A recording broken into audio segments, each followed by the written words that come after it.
Bonjour et bienvenue à tous, bienvenue à cet entretien spécial en marge du 61e congrès de l'Union internationale des magistrats qui se tient ici à Marrakech. Aujourd'hui, j'ai le plaisir de recevoir le président de l'Association européenne des magistrats, José Igreja Matos. Bonjour et bienvenue. Bonjour Khadija. Alors tout d'abord, parlons, n'est-ce pas, de cette association européenne. Quel est le rôle aujourd'hui de votre association au sein même de l'Union internationale des magistrats ? Bon, l'Association européenne des magistrats, elle comprit 43 pays de l'Europe, pratiquement tous les pays de l'Europe, et elle est une branche régionale de la Union internationale des magistrats, qui est réunie ici, à Marrakech, cette année, et qui a 90 pays à la fin.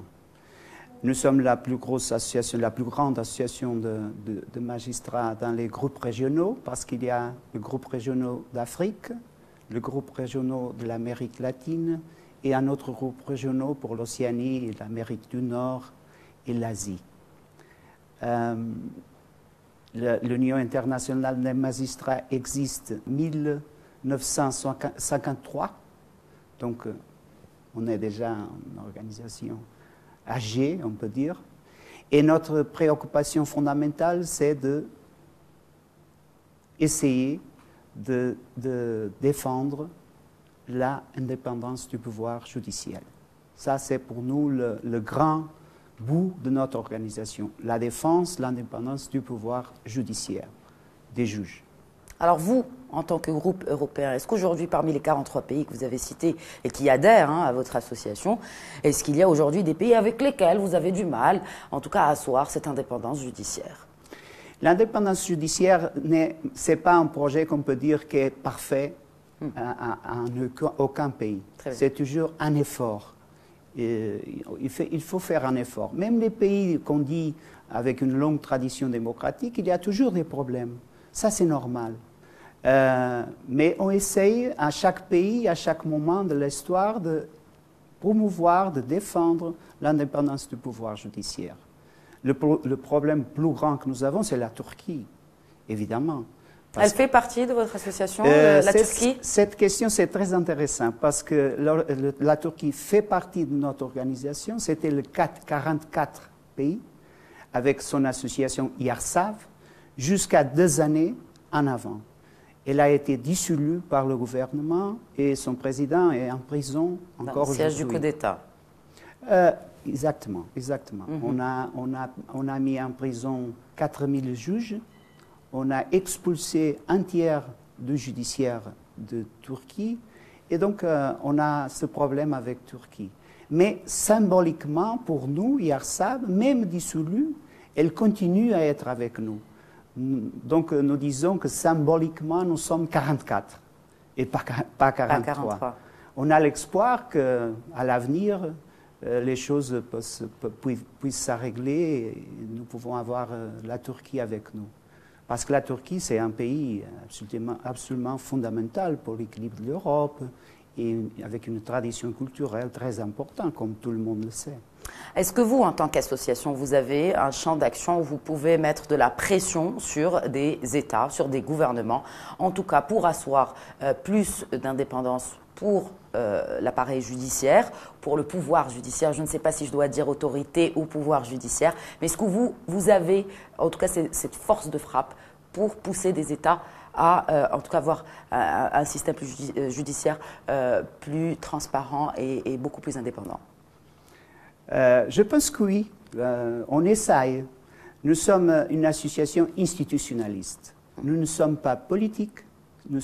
On a une neutralité politique totale, mais on essayons de travailler avec les institutions européennes. Nous avons un statut d'observateur près du Conseil d'Europe. Nous travaillons beaucoup avec l'Union européenne. Nous travaillons avec les Nations Unies, un projet connecté avec l'indépendance du pouvoir judiciaire, avec la transparence des juges, l'intégrité des juges, c'est très important. La lutte contre la corruption, c'est un des défis fondamentaux de notre organisation. Donc, on essaye d'exercer cette pression que vous parlez. Quelquefois, on arrive à un résultat très positif. autrefois, ça ne marche pas. Nous sommes le pouvoir judiciaire, comme vous savez, nous sommes un pouvoir qui n'a pas les arguments que les autres pouvoirs, l'exécutif, législatif, puissent utiliser. Mais quand même, les juges ont le devoir de lutter pour son indépendance. Pas pour les juges eux-mêmes, mais pour les citoyens. Parce qu'une justice indépendante, ça signifie que tout le citoyen est jugé de la même façon. Il n'y a pas un citoyen de première et autre citoyen qui est vu comme de seconde ligne. Non, nous sommes tous égaux. Et pour ça, on a un juge qui est impartial pour le riche, pour le pauvre, pour ceux qui a du pouvoir ou ceux qui n'ont pas de pouvoir. Ça, c'est la ligne de l'indépendance. Ça, c'est l'utopie, on peut dire même. Oui, c'est le standard international. Enfin, après, dans la réalité, c'est différent. Oui, mais on lutte, on essaye, on fait ce qu'on peut. Et surtout, il était important pour les citoyens, pas pour nous. Parce que si vous avez un problème, et si on doit aller à la cour pour le résoudre, le plus important, c'est d'avoir un juge qui sera indépendant, impartial. Il écoutera les raisons d'une part, les raisons d'autre part, et décidera par rationalité. Pas parce que c'est une personne plus proche, ou parce que c'est une personne puissante. Vous savez, ça c'est la première condition pour la justice. Si on n'a pas ça, on n'a rien. Vous parlez donc de cette association européenne des magistrats est l'une des plus importantes de par le nombre de pays qui y adhèrent, 43, je le rappelle. Quelle est votre relation? Est-ce que vous travaillez de près ou de loin avec les autres associations? Et en l'occurrence, vu que nous sommes au Maroc et en Afrique, qu'en est-il avec le groupe africain, par exemple, des magistrats? Comment travaillez-vous avec ce groupe africain des magistrats? Nous essayons d'être très proches. Comme président de l'Association européenne des magistrats, j'ai, dès le premier jour, essayé d'avoir une proximité avec le groupe africain. Pour beaucoup de raisons, mais surtout parce que les questions fondamentales des juges sont aujourd'hui universelles. Très bien. Avec la globalisation qu'on a, la mondialisation des problèmes, je suis en Afrique, en parlant avec un collègue du Maroc ou du Sénégal, et il me parle des mêmes choses, des mêmes problèmes qu'on a en France, ou en Belgique, ou en Allemagne, ou au Portugal. Mais les moyens ne sont pas les mêmes, évidemment, Monsieur Matouche. C'est-à-dire, les moyens dont dispose votre association sont certainement largement supérieurs à ceux dont disposent les groupes africains. Est-ce qu'aujourd'hui, il n'y a pas d'entraide? Est-ce qu'il n'y a pas d'aide européenne, comme dans d'autres secteurs, envers justement ce pouvoir, enfin en tout cas envers les magistrats africains? Nous essayons d'aider les Africains et les Africains essayent de nous aider à nous. Je ne vois pas cette différence entre nous et les Africains. On a les mêmes préoccupations, la qualité des collègues c'est égal, c'est pareil, et nous essayons d'être à même niveau. Si vous parlez de la question financière, oui, aussi. Il y a une différence en quelques pays, parce que même en Europe, on a des pays qui n'ont pas des conditions pour aider l'association. Il y a d'autres qui ont des meilleures conditions. Mais ça, ce n'est pas une différence importante. Le plus important est les questions essentielles de l'indépendance du pouvoir judiciaire et de l'intégrité du juge. Et en ce domaine, on est égal. Égal. Je finirai avec le Maroc. Est-ce qu'il y a aujourd'hui des programmes qui lient votre association, par exemple, à l'association marocaine des magistrats qui organise justement ce 61e congrès?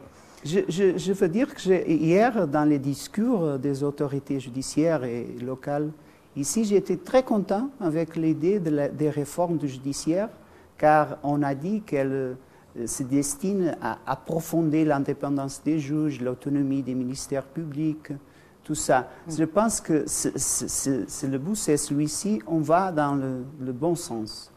Et évidemment, l'association du Maroc, c'est très important pour nous. Elle nous a fait un accueil magnifique ici à Marrakech.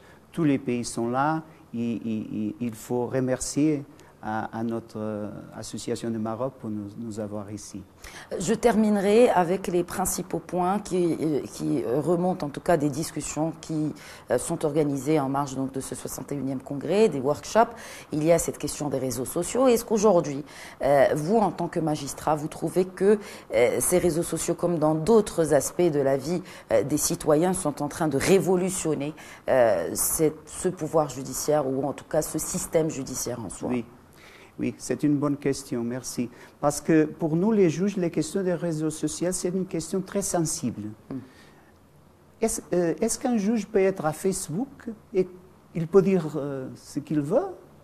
Il peut avoir des amis qui sont personnes qu'il va juger dans la cour? Comment agir au Facebook, au Twitter, tout ça? On ne peut pas avoir des positions politiques, par exemple. Donc, je peux dire mon opinion personnelle, je suis très conservateur vis-à-vis de la relation des juges avec les réseaux sociaux. Je pense que les juges doivent être très prudents en l'utilisation des réseaux sociaux. Parce que c'est très important de maintenir cette idée d'intégrité, distance, impartialité. Et les réseaux sociaux, en général, elles sont très actives, très irrationnelles, très émotives. On commente tout, on décide la vie en 2 paragraphes. Ça ne marche pas avec nous. La distance, la réserve, c'est très important. José Igreja Matos, merci beaucoup d'avoir répondu aux questions de Média TV. Merci à vous. Très bonne suite des programmes sur notre antenne.